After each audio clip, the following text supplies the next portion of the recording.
Marcus Chen walked through the front doors of Riverside Music Academy for the first time as a teacher. His black leather shoes clicked on the marble floor as he carried his briefcase and sheet music folder. The morning sun came through the tall windows and made everything look bright and clean. Marcus felt proud and excited. At 26 years old, he was the youngest teacher the academy had ever hired. The academy was famous across the country. Only the best music students could get in. Only the best teachers could work there. Marcus knew he was special to be here. He had worked hard for this moment his whole life. He had practiced piano for hours every day since he was 7 years old. He had won competitions and earned perfect grades at the conservatory. Now he was ready to teach other people how to play piano the right way. Mrs. Williams, the head of the piano department, met Marcus in the main hallway. She was an older woman with gray hair and kind eyes. She had been teaching at the academy for 30 years. Everyone respected her. "Welcome to Riverside, Marcus," she said with a warm smile. "We are happy to have you here. Let me show you around the building." They walked through the hallways together. The walls were covered with pictures of famous musicians who had studied at the academy. There were also awards and certificates from music competitions. Marcus looked at everything with great interest. Someday, he thought, his picture would be on these walls too. Mrs. Williams showed him the practice rooms first. There were 20 small rooms with pianos where students could practice alone. Each room had good lighting and was very quiet. Marcus could hear different pieces of music coming from behind the closed doors. Some students were playing Bach. Others were working on Chopin or Mozart. The sounds mixed together in the hallway like a musical soup. "Our students practice here every day," Mrs. Williams explained. "They work very hard. Some of them practice for 6 or 7 hours each day. You will be impressed by their dedication." Next, she showed him the main concert hall. It was a beautiful room with red seats and a stage with a grand piano. The piano was black and shiny. It looked perfect. Marcus imagined himself playing on that stage someday. Maybe he would give a concert for the students and other teachers. He would show them how a real pianist should perform. "This is where we have our student recitals and competitions," Mrs. Williams said. "Once a month, students perform for each other and for the teachers. It helps them learn to play in front of people without being nervous." They continued the tour. Marcus saw the library with thousands of sheet music books. He saw the classrooms, where students learned music theory and history. Everything was perfect and organized.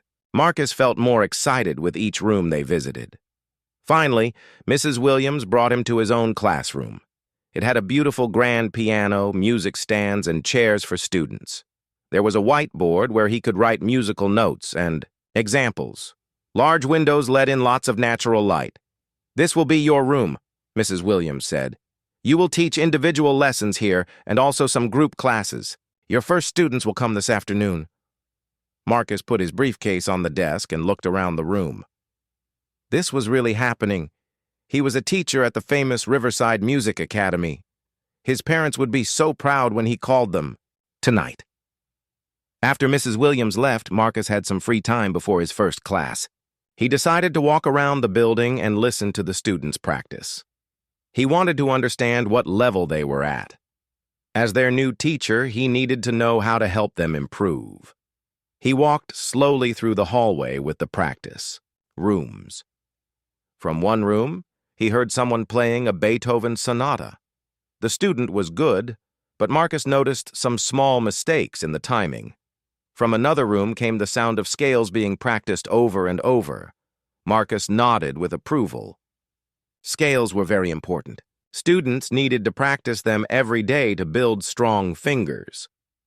As he walked further down the hallway, Marcus heard something that made him stop. Someone was playing a piece he recognized, but it sounded different. It sounded wrong. The tempo was not steady. The dynamics were not what the composer had written. The phrasing was all mixed up. Marcus frowned and walked closer to the door. Through the small window, he could see a young woman sitting at the piano. She had long black hair and was wearing a simple blue dress. She looked Asian, maybe Japanese, or Chinese. Marcus watched her play for a few minutes. Her technique was sloppy, he thought. Her fingers were not curved properly. She was pressing the pedal at the wrong times. She was playing with too much emotion and not enough precision. This was exactly the kind of problem Marcus wanted to fix at the academy. Students needed to learn the correct way to play classical music. There were rules to follow.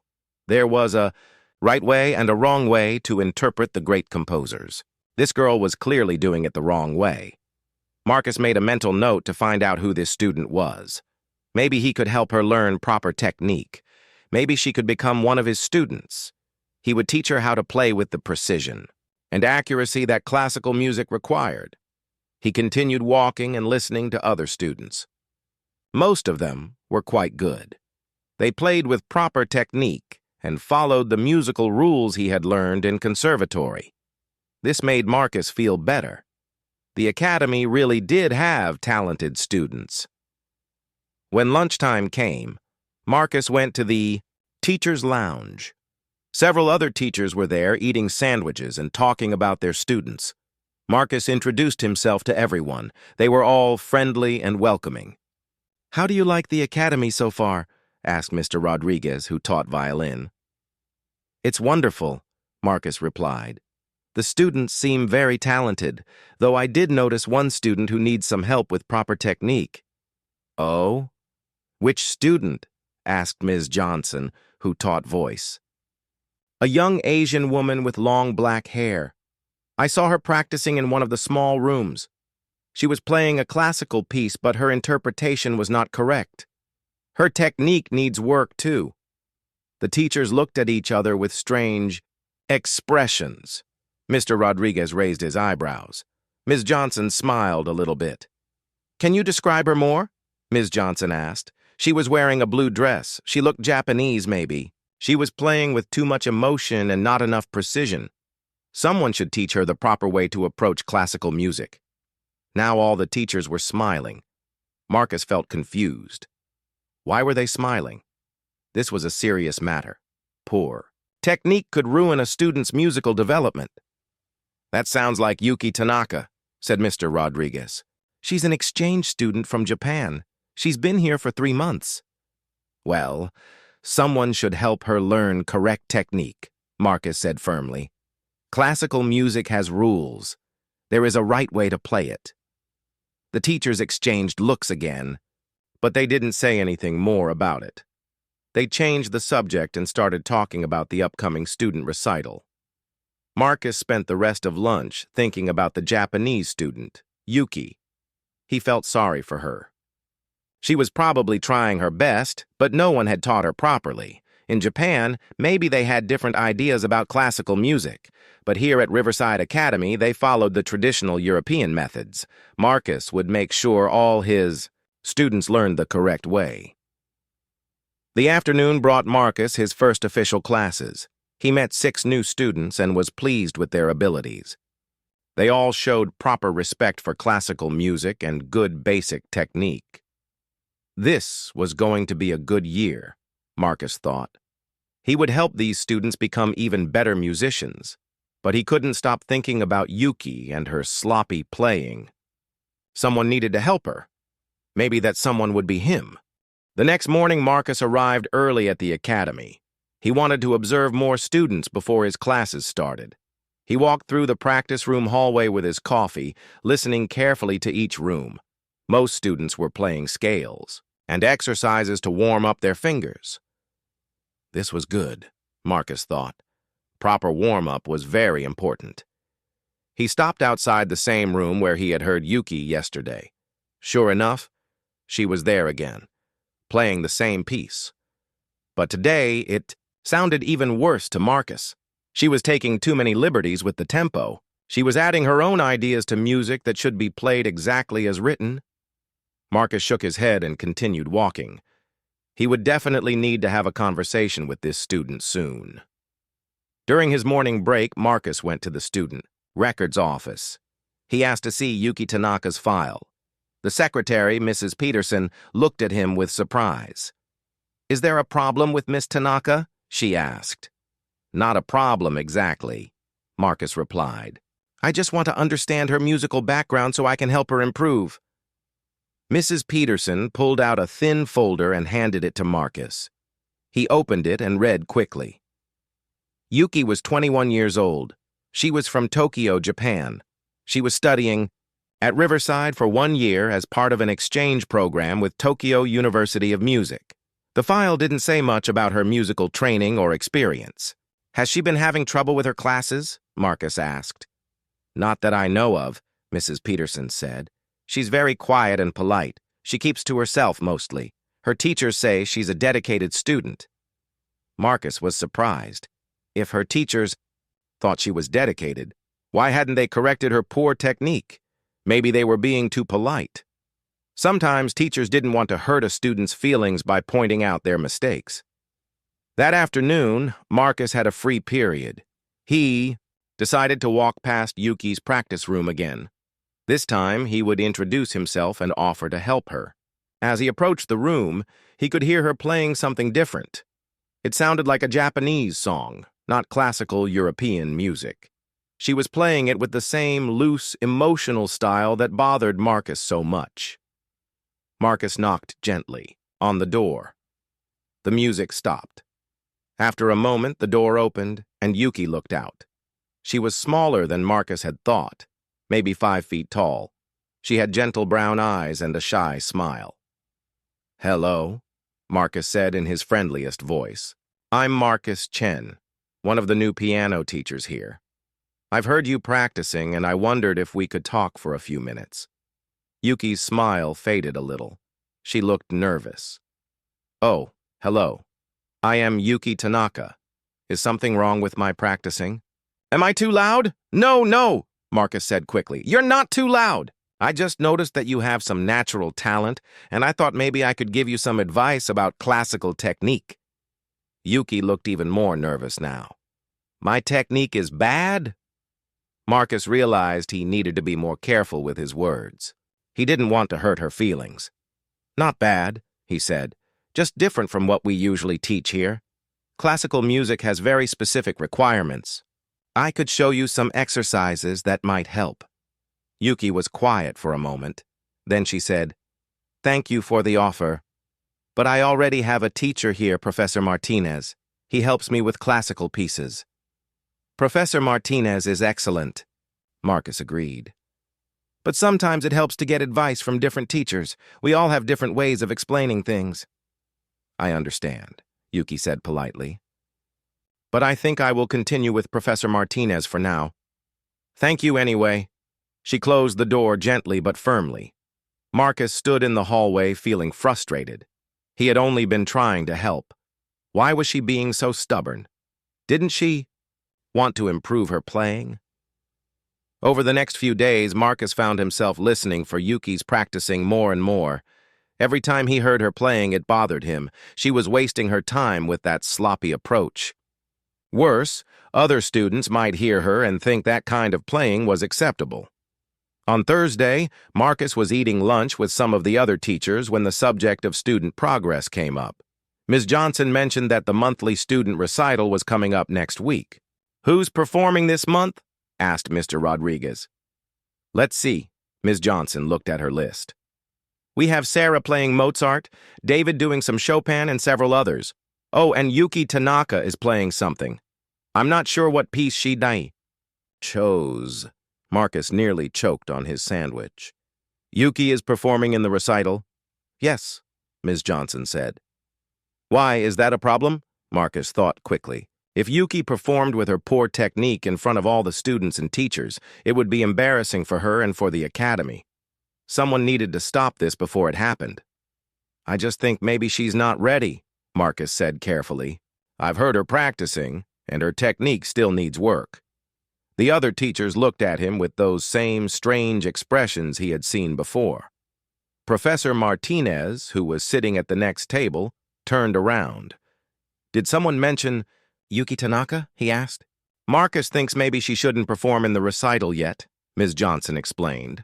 Professor Martinez raised his eyebrows. Really? And why is that? Marcus felt uncomfortable with everyone looking at him, but he decided to be honest. Her technique is not up to academy standards. She plays with too much emotion and not enough precision. Classical music should be played correctly, not interpreted so freely. Professor Martinez stared at Marcus for a long moment. Then he said, "Have you actually heard Yuki play a complete piece?" "Well, I've heard her practicing through the door," Marcus admitted. "I see," Professor Martinez said. "And based on that, you think she shouldn't perform?" "I just think she needs more time to develop proper technique," Marcus said defensively. Professor Martinez smiled, but it wasn't a friendly smile. "Marcus, you've been here for 1 week. Yuki has been studying with me for 3 months. I think I know better than you do whether she's ready to perform." The conversation ended awkwardly. Marcus felt embarrassed and angry. Why was everyone protecting this student? Couldn't they hear that her playing was wrong? That afternoon, Marcus was walking past the practice rooms when he heard voices coming from Yuki's room.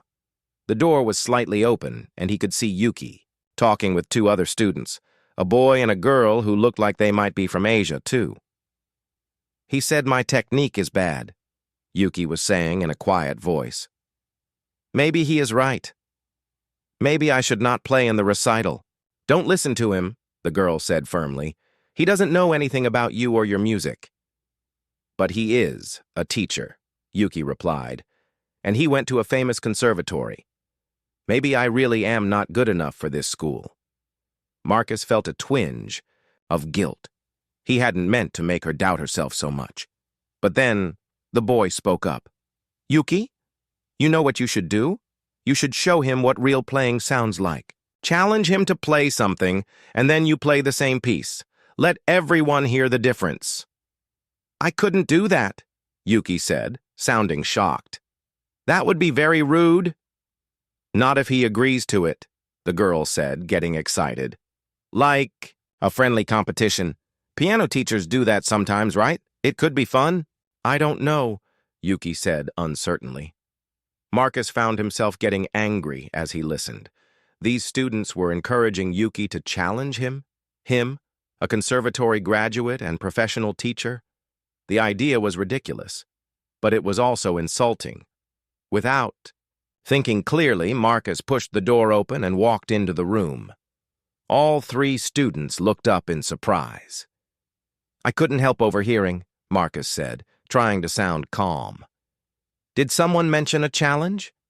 The 2 friends looked embarrassed, but Yuki just looked scared. "Oh, Mr. Chen, we were just talking. We didn't mean anything serious." "Actually," Marcus said, his pride taking over his good sense, "I think it's not a bad idea. If you want to challenge me to a piano competition, I accept." The room went very quiet. Yuki's friends stared at Marcus with shock. Yuki herself looked like she might cry. I didn't challenge you," she said softly. "But your friends think you should," Marcus pressed on. "And maybe they're right. Maybe it would be good for you to hear how classical music should really be played. We could both play the same piece and let people decide which interpretation is correct." Yuki's friend, the girl, stood up angrily. "You want to have a competition with a student? What kind of teacher are you?" Marcus realized he was making a mistake, but his pride wouldn't let him back down now. "I'm the kind of teacher who cares about proper musical education," he said. "If Yuki thinks her way of playing is just as good as the traditional method, then let's prove it." The boy stood up too. "Fine," he said. "Yuki, you should do it. Show him what Japanese musical training really means." "I can't," Yuki whispered. "This is not right." "Come on, Yuki," the girl urged. "He's being completely unfair to you. Everyone in this school respects your playing except him. Show him why." Marcus waited, his heart beating fast. Part of him hoped Yuki would refuse because he was starting to realize how foolish this whole situation was. But a bigger part of him wanted to prove his point about proper classical technique. Finally, Yuki looked up at him. Her shy expression was gone, replaced by something that looked almost like sadness. "If you really want to do this," she said quietly, "then I accept your challenge." Word about the piano challenge spread through Riverside Academy like wildfire. By the next morning, everyone was talking about it. Students whispered in the hallways. Teachers discussed it in the faculty lounge. Even the cleaning staff had heard. The news. Marcus walked through the academy feeling like everyone was staring at him. Some students looked excited. Others seemed confused or worried. A few teachers nodded at him with what looked like disapproval. Marcus began to wonder if he had made a terrible mistake. During his morning classes, Marcus found it hard to concentrate. His students seemed distracted too. Finally, one brave student raised her hand during a lesson. "Mr. Chen, is it true that you're going to have a piano contest with Yuki?" she asked. Marcus cleared his throat. "It's not exactly a contest," he said. "It's more like a demonstration of different approaches to classical music." But even as he said the words, Marcus knew that wasn't true. It was definitely a contest now, and everyone would be watching to see who won. At lunchtime, Mrs. Williams asked to speak with Marcus privately. They went to her office and she closed the door behind them. "Marcus," she said, sitting down behind her desk, "I heard about this challenge with Miss Tanaka. I want to make sure you understand what you're getting into." "I'm just trying to help a student learn proper technique," Marcus said defensively. Mrs. Williams looked at him for a long moment. "Marcus, how much do you actually know about Yuki's background?" "I know she's an exchange student from Japan. Her file didn't have much information about her musical training." "That's because we don't usually put family history in student files," Mrs. Williams said carefully. "But since you're challenging her publicly, maybe you should know. Yuki's grandfather was Hiroshi Tanaka." The name meant nothing to Marcus. He shrugged. Mrs. Williams looked surprised. "You don't recognize that name?" Hiroshi Tanaka was one of the most famous pianists in Japan in the 1960s and 70s. He performed with orchestras all over the world. Yuki's father is also a professional pianist, and her mother is a violin teacher. Yuki has been playing piano since she was 3 years old. Marcus felt his stomach drop. "Why didn't anyone tell me this before?" "Because it shouldn't matter," Mrs. Williams said firmly. "We don't judge students based on their family names. We judge them on their own abilities." "But Marcus, if you're going to challenge this girl publicly, you should understand that she comes from a family of serious musicians." Marcus left Mrs. Williams's office feeling sick. Why hadn't he done more research before opening his big mouth? But it was too late now. The challenge was set for Friday evening in the main concert hall. Students and teachers would be there to watch. Marcus couldn't back out without looking like a coward. He spent the rest of the week practicing obsessively. He chose Rachmaninoff's Piano Concerto No. 2, one of the most technically difficult pieces in the classical repertoire. If he was going to prove his point about proper technique, he would do it with a piece that demanded absolute precision and power. Marcus practiced the Rachmaninoff for hours each day. His fingers flew over the keys, playing every note exactly as written. He used a metronome to keep perfect time. He marked his sheet music with precise fingering and pedaling instructions. By Thursday night, he could play the piece flawlessly. Meanwhile, Yuki continued her regular practice schedule.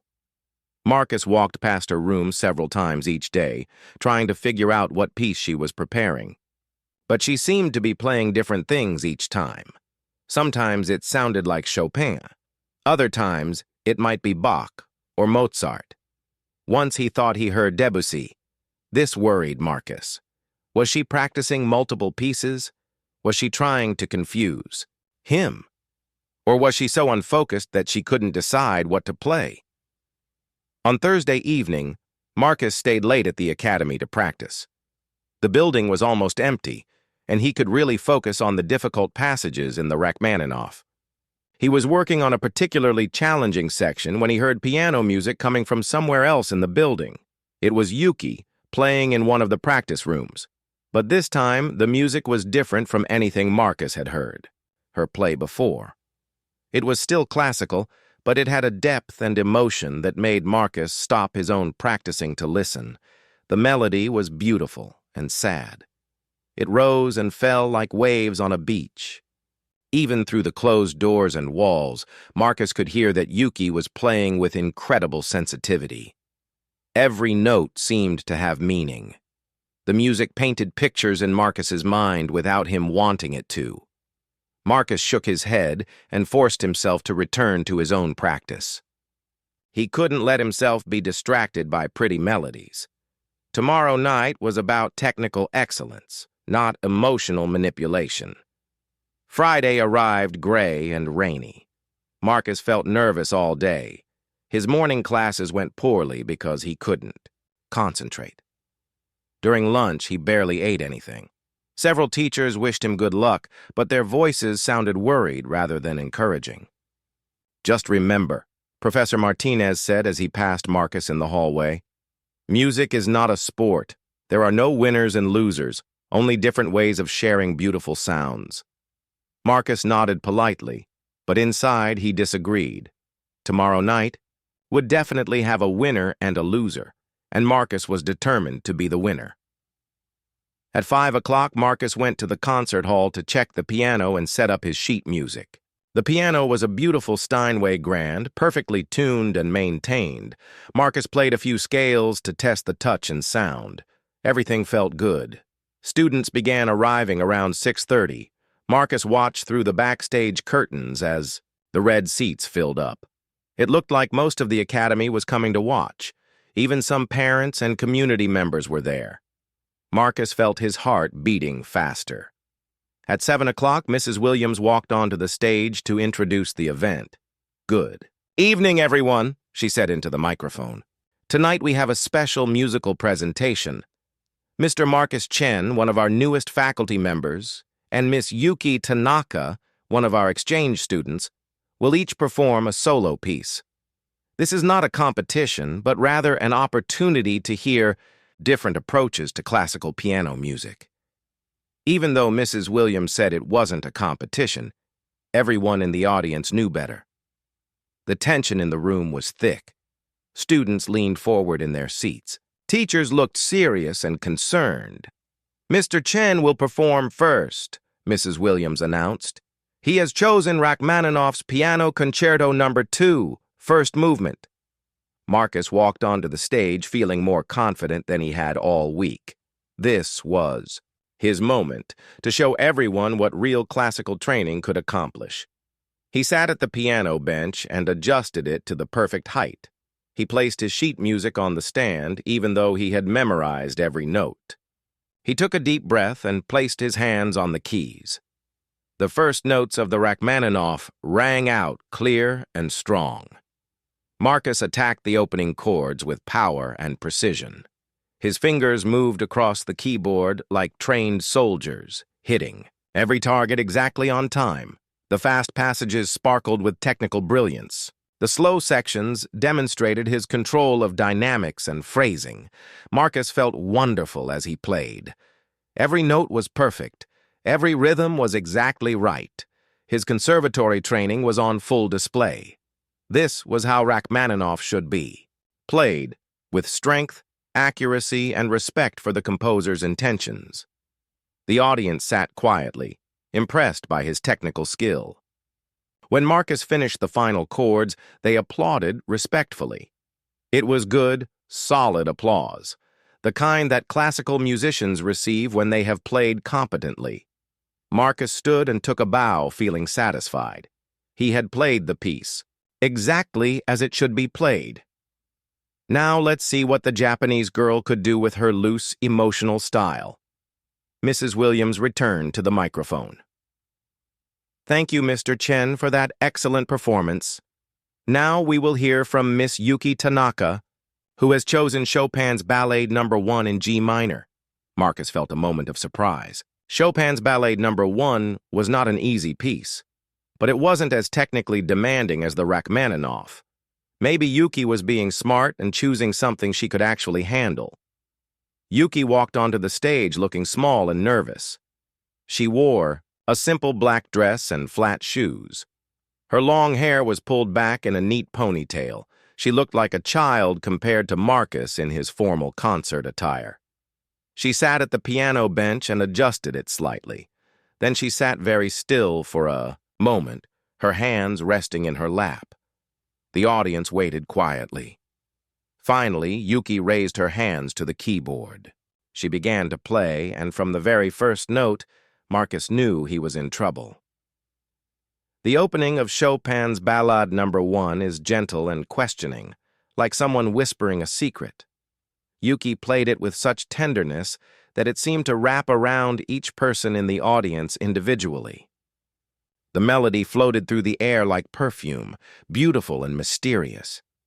As the piece developed, Marcus realized that what he had thought was sloppy technique was actually something much more sophisticated. Yuki's timing wasn't careless. It was expressive. Her dynamics weren't random. They told a story. Her phrasing wasn't wrong. It was alive. The music grew more intense as Yuki played. She leaned into the passionate sections with her whole body, making the piano sing with emotion. During the quiet moments, she played so softly that the audience held their breath to hear every note. The applause seemed to go on forever. Marcus sat backstage listening to the sound of hundreds of people clapping and cheering for Yuki. He had never heard applause like this at the Academy before. It was the kind of applause that great concert artists received, not students. When the noise finally died down, Marcus heard Mrs. Williams thanking both performers and dismissing the audience. People began talking excitedly as they left the concert hall. Marcus could hear fragments of conversation as students and teachers walked past the backstage area. That was incredible. I've never heard anything like it. She made me cry. Did you see how she played that difficult passage? Her grandfather would be so proud. Marcus felt sick to his stomach. Not only had he lost the challenge badly, but he had embarrassed himself in front of the entire academy. Worse, he was beginning to realize that he had been completely wrong about Yuki's abilities. She wasn't a student who needed help with technique. She was a gifted musician who could teach him things he had never learned. After about 10 minutes, the concert hall became quiet. Marcus knew he should leave, but he couldn't make himself move. He sat on a chair backstage with his head in his hands, trying to understand what had just happened. He heard footsteps approaching. Marcus looked up and saw Yuki walking toward him. She had changed out of her black dress and was wearing jeans and a sweater. Her hair was loose around her shoulders. She looked concerned. "Mr. Chen," she said softly, "are you all right?" Marcus stood up quickly, feeling embarrassed. "I'm fine," he said, but his voice came out shaky. "Congratulations, you played beautifully." Yuki smiled sadly.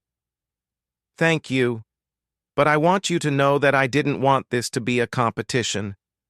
I tried to—" "Refuse, remember?"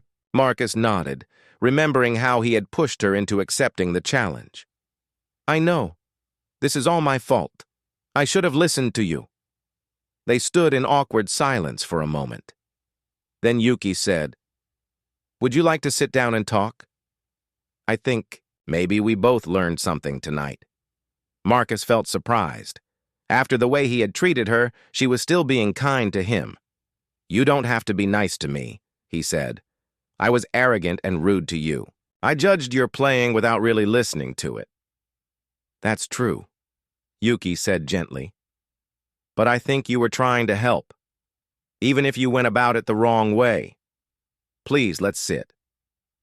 They sat down on 2 chairs near the piano. The concert hall was empty now except for them. The stage lights were still on, making everything look dramatic and formal. "Can I ask you something?" Marcus said. "Why didn't you tell me about your family background? If I had known your grandfather was Hiroshi Tanaka, I never would have—" "That's exactly why I don't talk about it," Yuki interrupted. "I want people to judge my music, not my family name. In Japan, everyone knows who my grandfather was. Here, I thought I could just be myself. Marcus felt even worse. I ruined that for you. No, Yuki said firmly. You made me realize that I can't hide from my heritage forever.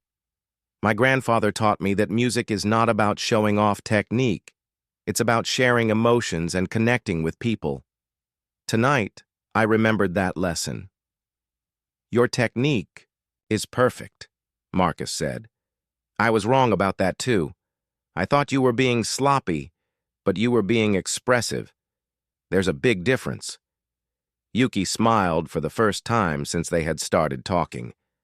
My grandfather used to say that technique, without emotion, is like a beautiful car with no engine. It looks impressive, but it doesn't go anywhere. That's a good way to put it, Marcus said. I've been so focused on playing notes correctly that I forgot why people play music in the first place. Why did you start playing piano? Yuki asked. Marcus thought about it. I was 7 years old, and my parents took me to a concert. There was a pianist on stage, and when he played, it was like magic. The music made me feel things I had never felt before.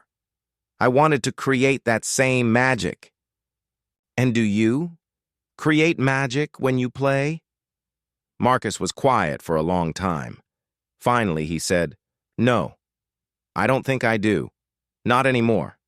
I've been so worried about playing everything perfectly that I forgot about the magic. It's not too late to remember, Yuki said. Music is like a language. You've learned all the grammar rules perfectly. Now you need to learn how to use them to say something meaningful. They talked for another hour, sitting on the empty stage. Yuki told Marcus about growing up in a musical family, where technical perfection was expected, but emotional expression was considered even more important. She described lessons with her grandfather who would make her play the same piece over and over until she could make it tell a story. Marcus told Yuki about his years at the conservatory, where students were ranked and compared constantly. He talked about the pressure to win competitions and impress teachers. He realized as he spoke that somewhere along the way, he had stopped playing music for joy and started playing it for approval. At the conservatory, we were taught that there was one correct way to interpret each piece, Marcus said. The teacher would show us exactly how fast to play each section, exactly where to use the pedal, exactly how loud or soft to make each phrase. If we deviated from those instructions, we were marked down. That must have been very stressful, Yuki said. It was. But I was good at following instructions, so I did well. I won prizes and got good grades. Everyone said I was a promising young pianist. But you weren't happy? Marcus thought about this. I was proud of myself. I felt successful. But happy? I'm not sure I was happy. Music became work instead of play. In Japan, we have a concept called kokoro wo karaku suru, Yuki said. It means to make your heart empty so it can be filled. When I play piano, I try to empty my mind of all the technical rules and let the music fill my heart instead. How do you do that? Marcus asked. Practice, Yuki said with a small laugh. Just like technique, emotional expression takes practice. You have to learn to listen to the music with your feelings, not just your ears. As they talked, Marcus began to understand why Yuki's performance had been so powerful. She wasn't just playing Chopin's notes, she was channeling Chopin's emotions. She had connected with the composer's intentions on a level that went deeper than mere accuracy. Can I ask you something else? Marcus said. When you were playing tonight, what were you thinking about? I was thinking about longing, Yuki said immediately. The ballade is about someone who wants something they can't have. Maybe it's love. Maybe it's home. Maybe it's a dream that will never come true. Chopin wrote it when he was living in Paris. Far from his homeland in Poland, he was homesick and heartbroken.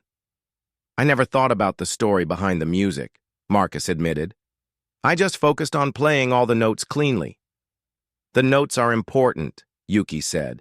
You can't tell a story if you can't speak the language clearly. Your technique is excellent, much better than mine in many ways. But technique is just the beginning, not the end. Marcus felt tears forming in his eyes. For the first time in years, he was remembering why he had fallen in love with music as a child. It wasn't because of perfect scales or flawless arpeggios. It was because music could make him feel like he was flying. "I want to learn," he said quietly.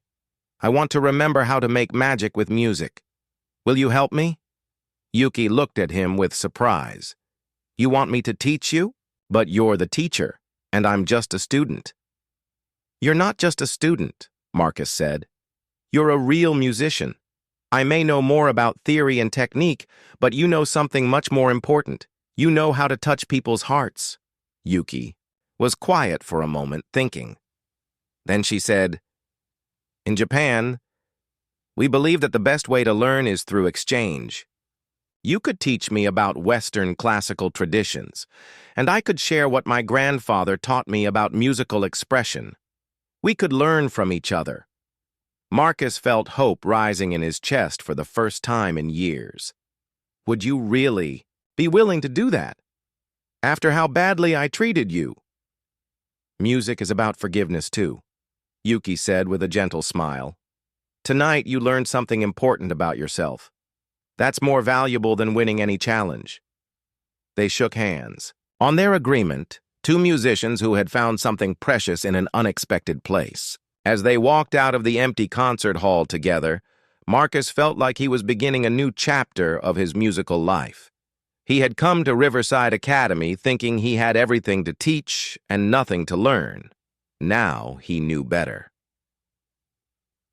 The magic he had been looking for all these years hadn't been hiding in perfect technique or flawless performances.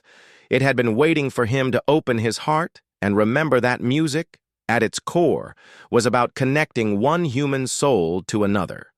The weeks following the piano challenge brought many changes to Marcus's life at Riverside Academy. Word of what had happened spread beyond the school, and Marcus found himself dealing with feelings he had never experienced before. For the first time in his career, he had to face the fact that his approach to music needed to change completely.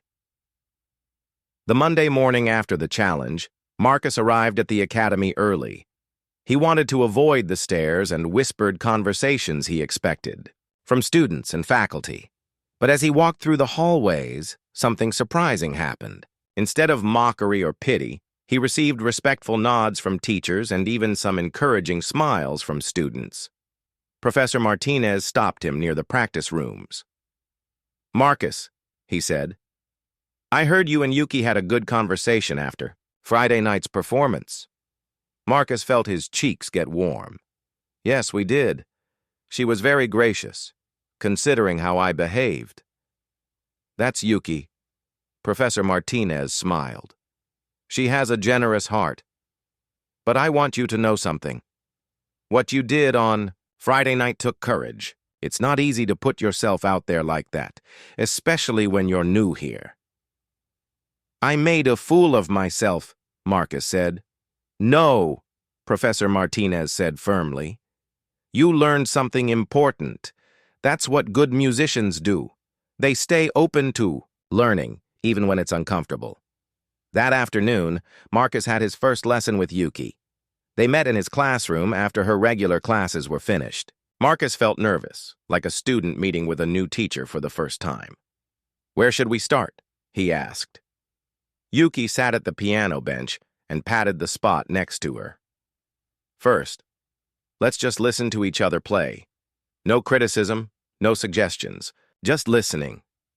She played a short piece by Bach, one of the Goldberg variations, but it sounded completely different from any Bach that Marcus had ever heard. The notes danced and sang. Each voice in the complex harmony seemed to have its own personality. The music told a story of mathematical beauty becoming human emotion. When she finished, Yuki looked at Marcus expectantly. "Now you play something. Anything you want." Marcus chose a Chopin etude that he knew perfectly. As he played, he tried to do what Yuki had done with the Bach. He tried to make the notes sing instead of just being technically correct, but it felt awkward and forced. The music sounded stiff and unnatural. That was good, Yuki said kindly when he finished. But I could hear you thinking too hard. Music should flow like water, not march like soldiers. I don't know how to make it flow, Marcus admitted. I've been playing like a soldier for so many years. Let me ask you something, Yuki said.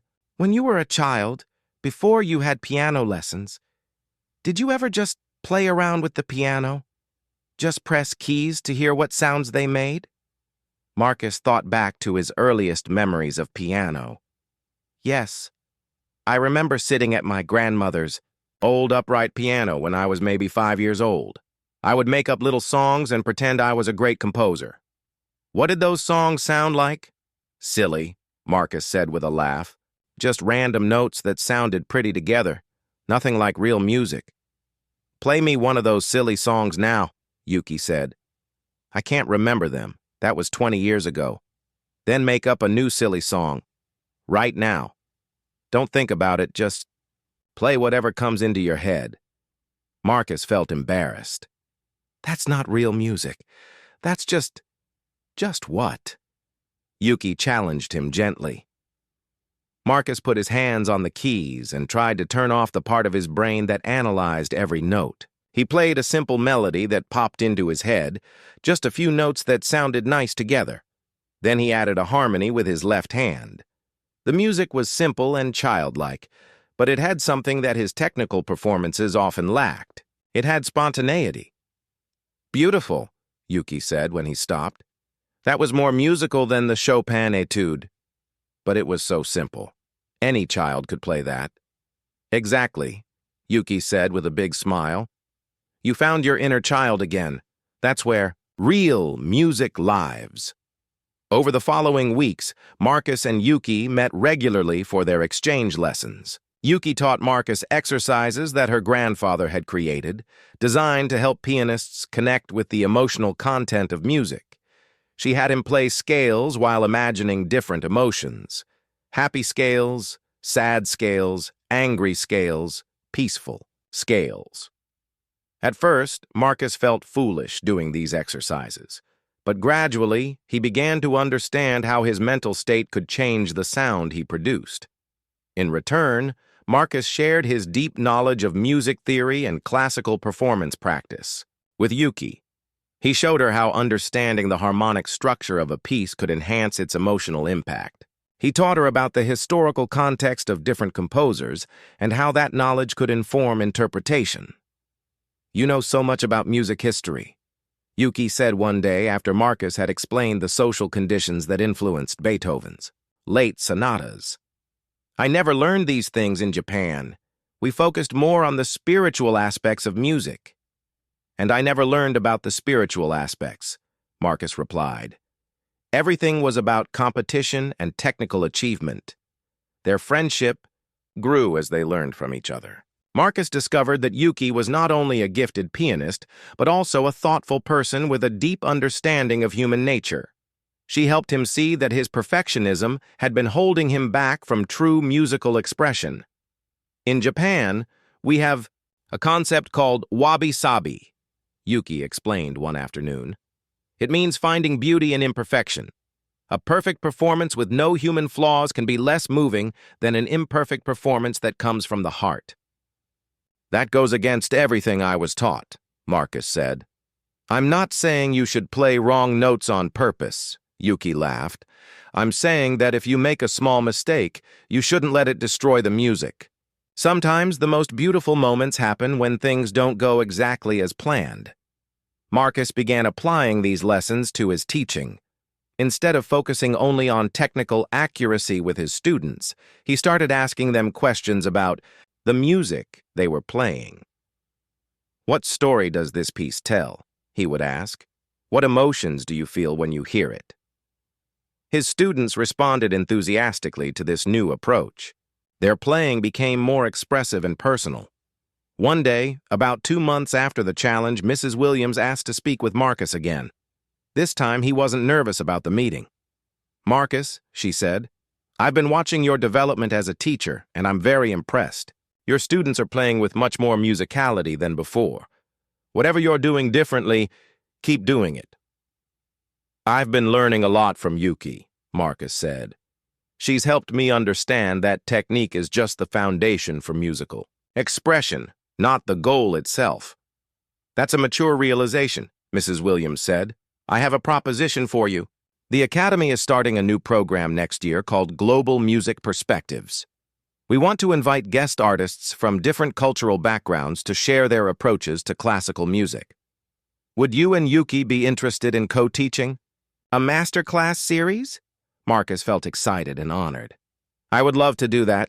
I'll ask Yuki if she's interested. That evening, Marcus found Yuki in her usual practice room. She was working on a Mozart sonata, but it sounded like no Mozart he had ever heard. Her interpretation brought out the playfulness and humor in the music while maintaining its classical elegance. That was wonderful, he said when she finished. Mozart would have loved hearing you play his music like that. Thank you, Yuki said. I've been thinking about what you taught me about Mozart's personality and his relationship with his father. It helps me understand the rebellious spirit in his music. Marcus told her about Mrs. Williams's offer. Yuki's eyes lit up with excitement. I would be honored to teach with you, she said. We could show students how different cultural approaches to music can work together instead of competing against each other. As the school year progressed, Marcus and Yuki's friendship deepened into a true musical partnership. They performed together at faculty recitals, with Marcus providing solid technical foundation while Yuki brought emotional depth and cultural insight. Their combined approach created something beautiful and unique. Marcus also began working on his own emotional development as a performer. Yuki suggested that he choose a piece that had personal meaning for him and work on it slowly, focusing on expression rather than technique. He chose a Schumann piece called Traumere, Dreams, which reminded him of his childhood hopes of becoming a great pianist. As he worked on the piece over several months, Marcus rediscovered the joy of making music. He learned to listen to his own playing with his heart instead of just his analytical mind. The notes began to flow naturally instead of being forced. Most importantly, he stopped being afraid of making mistakes. At the end of the school year, there was a farewell concert for Yuki, whose exchange program was ending. She would be returning to Japan in a few weeks. Marcus was asked to perform with her one last time. They chose to play a four-hand arrangement of Schubert's Fantasy in F minor, a piece that required perfect cooperation between two pianists. As they played together on the same piano bench, Marcus felt that he had finally learned what real music making was about. It wasn't about showing off individual skill. It was about creating something beautiful together, something that neither musician could achieve alone. When they finished the Schubert, the audience gave them a standing ovation. 2 months after Yuki returned to Japan, Marcus received an unexpected email from her. She had been accepted into the Tokyo Philharmonic Orchestra as their youngest pianist ever. The email included a photo of her standing next to a beautiful concert grand piano on stage, wearing a formal black dress and smiling brightly. Dear Marcus, the email read, I wanted to share my good news with you. The audition judges said my playing had a unique blend of technical precision and emotional depth. I told them I learned this from a wonderful American teacher who showed me that different musical traditions can work together beautifully. Thank you for everything you taught me. Marcus felt proud and happy for his friend, but also a little sad. He missed their conversations about music and their practice sessions together. The Academy felt different without her quiet presence and gentle wisdom. Around the same time, Marcus began receiving requests from other music schools to give lectures about his teaching methods. Word had spread about the transformation in his students' playing, and educators wanted to know what he was doing differently. His first invitation came from the Manhattan Conservatory, one of the most prestigious music schools in the country. Marcus felt nervous about speaking to such an important audience, but he remembered Yuki's advice about sharing knowledge openly. The lecture hall was packed with teachers, students, and professional musicians. Marcus stood at the podium, looking out at all the expectant faces. He had prepared a formal presentation about technique and expression, but at the last moment, he decided to speak from his heart instead. "A year ago," he began, "I thought I knew everything about teaching piano. I believed that technical perfection was the most important goal for any serious musician. Then I met a student who changed my entire understanding of what music really means. He told the audience about his first impressions of Yuki's playing, about the challenge he had issued, and about the humbling lesson he had learned. He spoke about discovering that music was a language for communicating emotions, not just a display of finger gymnastics. The most important thing I learned," Marcus said, "is that every student has their own musical voice. Our job as teachers is not to make all students sound the same, but to help each one find their unique way of expressing themselves through music." During the question and answer session, a young teacher raised her hand. "But how do you maintain high technical standards while encouraging individual expression?" she asked. Marcus smiled, remembering asking Yuki a similar question. "Technical skill and emotional expression are not opposites," he said. "They support each other. You need strong technique to be able to express your musical ideas clearly. But technique without meaning is like having perfect handwriting with nothing important to say." Another teacher asked, "What specific exercises do you use to help students develop musical expression?" Marcus shared some of the techniques Yuki had taught him.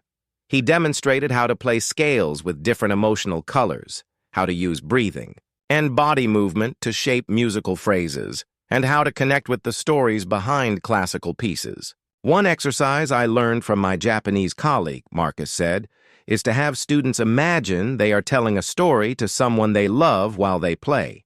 This helps them focus on communicating rather than just performing." The lecture was very successful. Several schools invited Marcus to return for workshops and master classes. He began traveling regularly, sharing what he had learned about combining technical excellence with emotional authenticity. Back at Riverside Academy, Marcus's own playing continued to improve.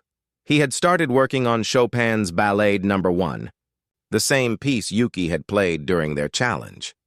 It was much more difficult than he had realized. The technical demands were enormous, but the real challenge was capturing the emotional journey of the music. Marcus practiced the piece for months, trying to understand what Chopin had been feeling when he wrote it. He read about the composer's life, his homesickness for Poland, his complicated love affairs, his struggle with illness. Slowly, the music began to make sense to him on a deeper level. One evening, Professor Martinez stopped by Marcus's classroom while he was practicing the ballade. "That's beautiful, Marcus," he said when Marcus finished a particularly expressive passage. "You're really connecting with the music now." "It's taken me a long time to understand this piece," Marcus replied. "When Yuki played it, she made it sound so natural and effortless. For me, it's been like learning a new language." "That's because it is a new language," Professor Martinez said. "You're learning to speak music fluently instead of just reading it correctly. It takes time to become fluent in any language." As the school year progressed, Marcus noticed changes in his students too. They were taking more risks in their playing, expressing their own interpretations of pieces instead of just copying what their teacher showed them. Some of their performances were less technically perfect than before, but they were much more interesting and personal. Sarah, one of his advanced students, came to her lesson one day with an unusual request. "Mr. Chen," she said, "I've been working on the Moonlight Sonata, but I want to play it differently from how most people do. Is that okay?" "Tell me about your interpretation," Marcus said, curious to hear her ideas. "Well, everyone plays the first movement very slowly and sadly," Sarah explained. "But when I read about when Beethoven wrote it, I learned that he wasn't necessarily sad. He was in love with a student, but she couldn't marry him because of social class differences. I think the music is more about longing and hope than just sadness." Sarah played the opening of the sonata with a subtle sense of yearning rather than heavy melancholy. The familiar melody took on new meaning, expressing complex emotions that went beyond simple sadness. "That's a very thoughtful interpretation," Marcus said when she finished. "You've clearly done your research and connected it to your own understanding of the music. That's exactly what good musicians should do." A year earlier, Marcus would have corrected Sarah's tempo and insisted she play the piece the traditional way. Now he understood that music was living art that could be reinterpreted by each generation of performers. During this time, Marcus also began composing music for the first time since he was a child. Inspired by his conversations with Yuki about finding one's musical voice, he started writing short pieces that expressed his own feelings and experiences. His first composition was a simple melody about friendship across cultures. He called it East Meets West and dedicated it to Yuki. The piece combined elements of Western classical harmony with some of the rhythmic patterns Yuki had shown him from Japanese traditional music. When Marcus sent a recording of the piece to Yuki, she responded with enthusiasm. "It's beautiful, Marcus. You've created something that sounds uniquely like you. I can hear both the technical precision of your Western training and the emotional openness you've developed. I'm going to share it with my colleagues at the Tokyo Philharmonic." A few weeks later, Yuki sent Marcus another surprise. The Tokyo Philharmonic was planning a concert called Musical Bridges that would feature pieces representing connections between different musical traditions. They wanted to include Marcus's East Meets West in the program, with Yuki as the soloist. Marcus was amazed that his simple composition would be performed by a professional orchestra in Japan. He spent weeks revising and improving the piece, applying everything he had learned about balancing technical craft with emotional expression. The concert was scheduled for the following spring. Marcus began making plans to travel to Tokyo to hear the premiere of his composition. It would be his first trip to Japan, and he was excited to experience the musical culture that had produced such a wise teacher and friend. As winter approached, Marcus reflected on how much his life had changed since that day when he first heard Yuki practicing. He had learned that being a good teacher meant being a perpetual student, always open to new ideas and perspectives. He had discovered that admitting ignorance was often the first step toward wisdom. Most importantly, he had remembered why he had fallen in love with music in the first place.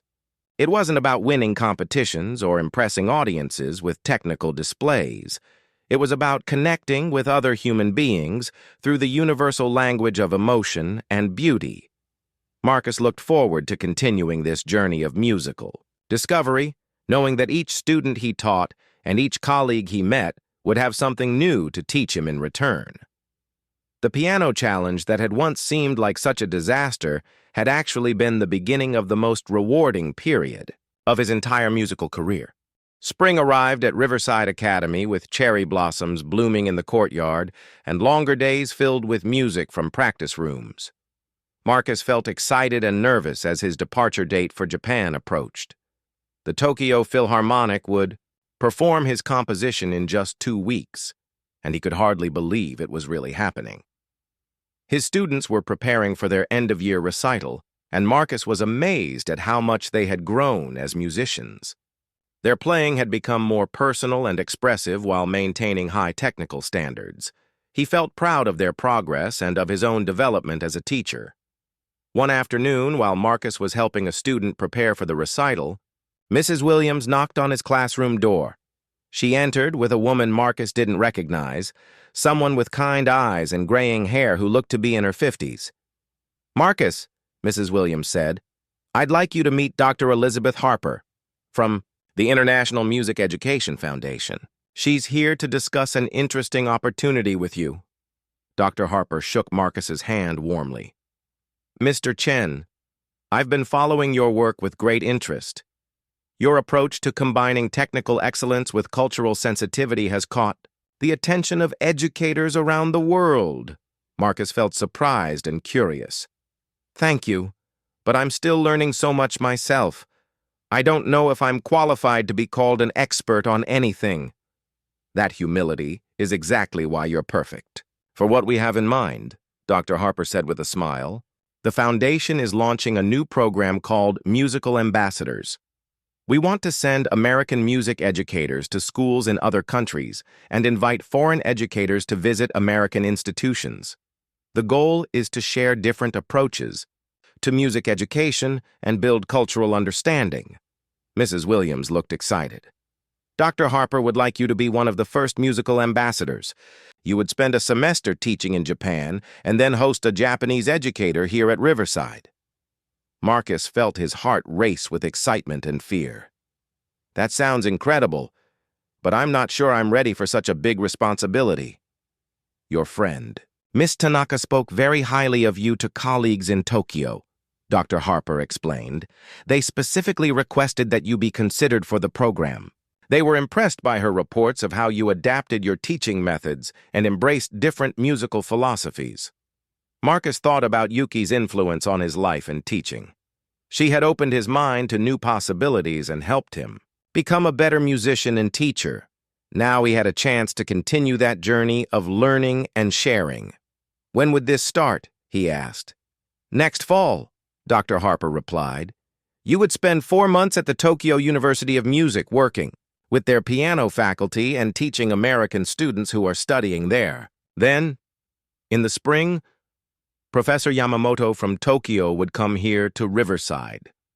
The opportunity sounded like a dream come true, but Marcus felt nervous about being so far from home for so long.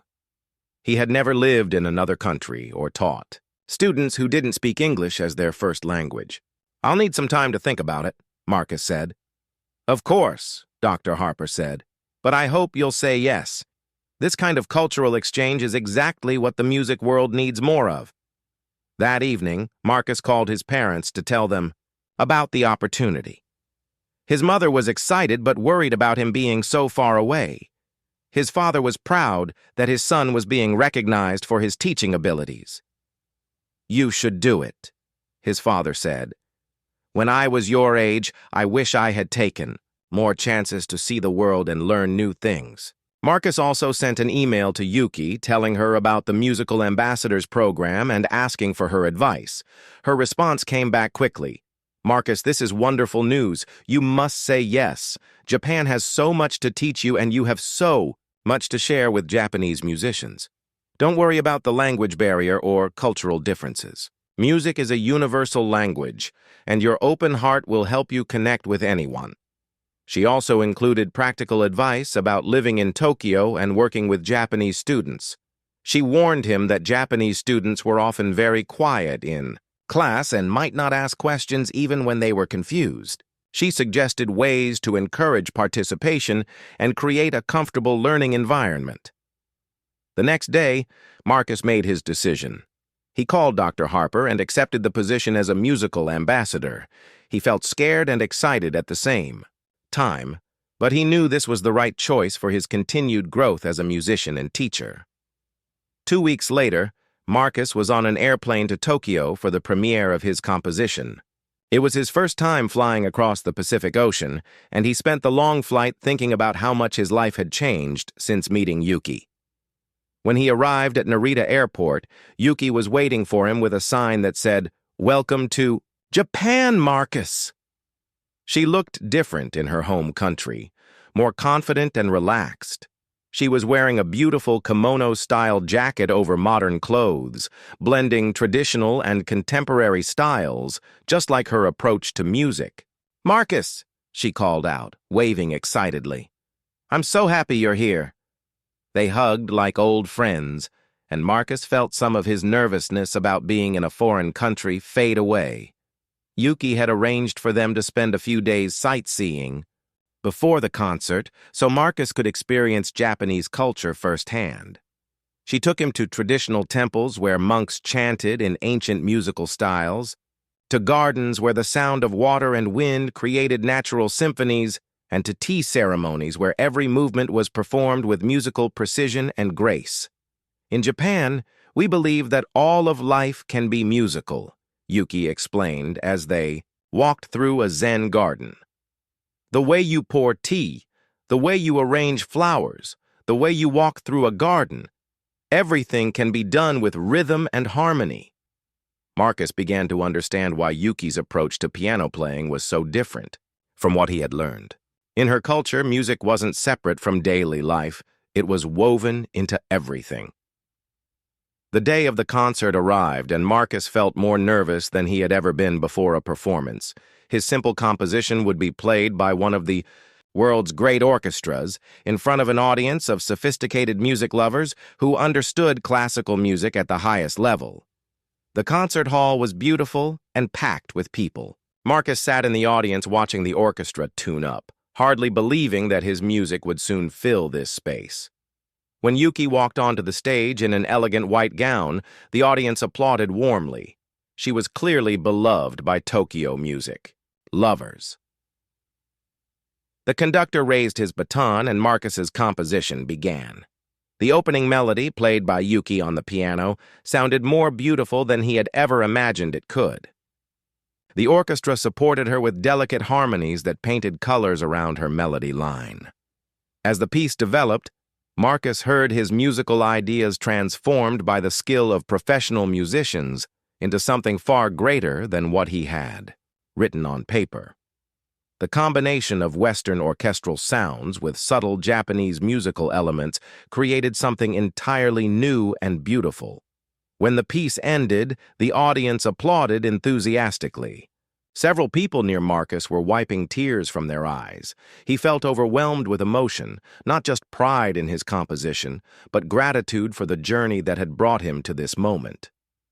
After the concert, there was a reception where Marcus met many Japanese musicians and music educators.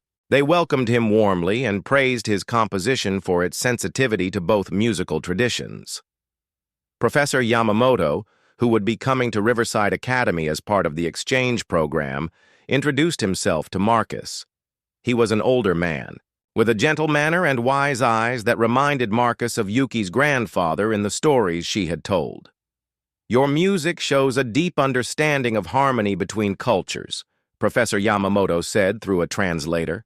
"I look forward to learning from you when I visit your school and to helping you understand our approaches to musical education when you come here in the fall." The week in Japan passed quickly, filled with concerts, conversations, and cultural experiences that would influence Marcus's teaching for years to come. When it was time to return home, he felt like a different person than the one who had arrived. On the plane back to America, Marcus wrote in his journal about everything he had learned. He realized that his growth as a musician and teacher was just beginning. The Musical Ambassadors program would give him a chance to continue this journey of discovery and sharing. He thought about his students at Riverside Academy and how he could share his Japanese experiences with them. He thought about the Japanese students he would soon meet and what he could learn from their different approach to music study. Most of all, he thought about Yuki and how grateful he was for the challenge she had presented to his narrow way of thinking. What had started as an embarrassing defeat had become the foundation for a completely new and more fulfilling career in music education. As the plane flew over the Pacific Ocean toward home, Marcus felt ready for whatever adventures lay ahead in his continuing journey as a musical ambassador. 5 years had passed since Marcus first heard Yuki playing in the practice room at Riverside Academy. Now he stood in the same concert hall where their famous piano challenge had taken place, but this time he was preparing for a very different kind of performance. The Academy was hosting its annual International Music Festival, an event that had grown from Marcus's work as a musical ambassador. Students and teachers from 12 different countries had come to Riverside to share their musical traditions and learn from each other. Marcus looked out at the audience and saw faces from around the world. There were his American students, sitting next to visiting musicians from Japan, Brazil, India, and many other countries. In the front row, he spotted Yuki, who had flown in from Tokyo, where she was now a professor at the University Music School. Next to Yuki sat Professor Yamamoto, who had become like a father figure to Marcus during his time in Japan. The elderly teacher was now retired, but he still traveled the world promoting international music education. Marcus also saw Dr. Harper from the International Music Education Foundation, who had first offered him the musical ambassador position. "Ladies and gentlemen," Mrs. Williams announced from the stage, "tonight's concert represents 5 years of musical bridge building between cultures. Our performers will demonstrate how different musical traditions can learn from each other while maintaining their unique identities." The program began with a group of students performing pieces that blended classical European techniques with musical styles from their home countries. Marcus felt proud watching his students perform. They had developed into mature musicians who could express themselves authentically while respecting the traditions they had learned. Sarah, who was now in her final year at the academy, played a Bach invention that she had arranged to include rhythmic elements from African traditional music. The combination created something entirely new while honoring both musical cultures. Then came the moment Marcus had been preparing for all week. He walked onto the stage carrying sheet music for a new composition he had written called Conversations Across Oceans. The piece was designed for multiple pianos, with each pianist representing a different musical tradition. Yuki joined him on stage, followed by Professor Yamamoto and 3 other pianists from different countries. They arranged themselves at 5 different pianos positioned around the stage, creating a circle of musical voices. "This piece," Marcus said to the audience, "represents the conversations that happen when musicians from different cultures meet with open hearts and minds. Each piano will speak in its own musical language, but together they will create harmony, the E."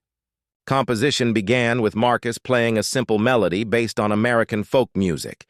Then Yuki answered with a phrase inspired by Japanese traditional songs. Professor Yamamoto added a voice that sounded ancient and wise, while the other pianists contributed elements from their own musical backgrounds. As the piece developed, the different musical voices began to weave together, sometimes agreeing, sometimes arguing, but always listening to each other. The music told the story of Marcus's own journey from narrow-minded perfectionism to open-hearted collaboration. The climax of the piece came when all 5 pianists played together in perfect harmony, their different musical languages creating a complex but beautiful tapestry of sound. The final notes faded into silence, and for a moment the audience sat still, absorbing what they had heard. Then the applause began, starting softly and building to a thunderous celebration. People stood up, some crying, others laughing with joy. Marcus looked around at his fellow performers and saw the same sense of wonder he felt himself. They had created something beautiful together, something that none of them could have achieved, alone.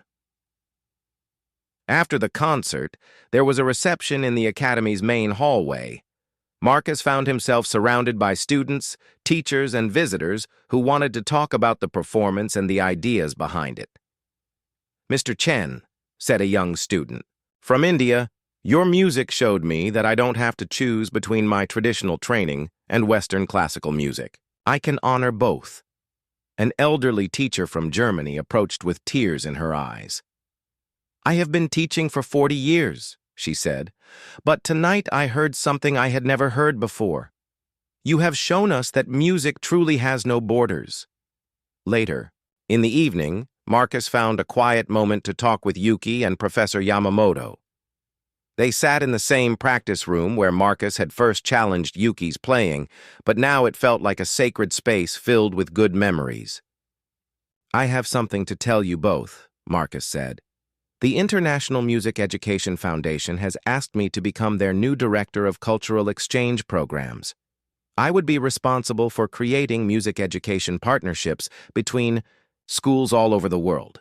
Yuki clapped her hands together excitedly. "Marcus, that's wonderful. You've found your true calling." Professor Yamamoto nodded approvingly. "You have learned the most important lesson of all," he said in his careful English. "Music is not about competition between different ways of playing. Music is about building understanding between different ways of being human." Marcus felt emotional as he looked at these 2 people who had changed his life so completely. "I Could never have imagined this when I first challenged Yuki to that piano duel. I thought I knew everything about music, but I knew nothing about what music was really for. The best teachers are always learning, Yuki said with a smile. You taught me about Western classical traditions, and I helped you discover emotional expression. But we both learned the most important thing together, that sharing knowledge makes everyone stronger. The three friends talked late into the sea, night about music, teaching, and the power of cultural exchange to change people's lives. Marcus thought about all the students he would meet in his new position, all the teachers he would work with, and all the musical bridges he would help build between different parts of the world. As the festival came to an end over the following days, Marcus received promises from teachers and students in many countries to stay in touch and continue collaborating. The network of musical friendships they had built would continue growing long after everyone returned to their home countries. On the final day, as the international visitors prepared to leave, Marcus stood once again in the concert hall where his journey had begun. This time, instead of feeling nervous or competitive, he felt grateful and excited about the future. Yuki found him there, packing up her sheet music and preparing for her flight back to Tokyo. Marcus, she said, I want you to know that challenging me to that piano duel was the best mistake you ever made. Marcus laughed. It was definitely a mistake, but you're right. It was the best one I ever made. It taught me that being wrong can be the first step toward being wise. And it taught me that even when people misunderstand each other at first, they can become the best of friends if they keep their hearts open, Yuki replied. They hugged goodbye, knowing that their friendship would continue across the oceans through their shared commitment to international music education. A few weeks later, Marcus started his new job as Director of Cultural Exchange Programs. His first project was creating a global network of music schools that would share students and teachers throughout the year. The program was based on everything he had learned about the power of musical collaboration to build understanding between different cultures. On quiet evenings, Marcus sometimes returned to the practice rooms at Riverside Academy to play piano, alone. He would often play Chopin's Ballade No. 1, the piece that Yuki had performed so beautifully during their challenge. Each time he played it, he discovered new layers of meaning in the music. But his favorite moments came when he improvised, creating new melodies that combined all the musical influences he had absorbed over the years. These pieces had elements of classical European harmony, Japanese traditional music, and American folk songs, all woven together into something uniquely his own. As he played these improvised pieces, Marcus thought about the young teacher he had been when he first arrived at Riverside Academy. That person had believed that there was only one correct way to approach music, and that his job was to enforce those rules on his students. Now he understood that music was like a vast ocean with room for many different currents and tides. Each culture, each student, each teacher brought their own contribution to this ocean, making it richer and more beautiful. The piano challenge that had once seemed like such a disaster had actually been the beginning of the most meaningful chapter of his life. It had taught him that the most important skill for any musician or any human being was the ability to listen with an open heart and learn from others who saw the world differently. Marcus smiled as he played the final notes of his improvisation. Tomorrow, he would begin planning exchange programs for the coming year, connecting music students and teachers across continents and cultures. The work would be challenging, but he knew it would also be deeply rewarding. After all, he had learned from experience that the most beautiful harmonies came from voices that were different from each other, working together to create something none of them could achieve alone.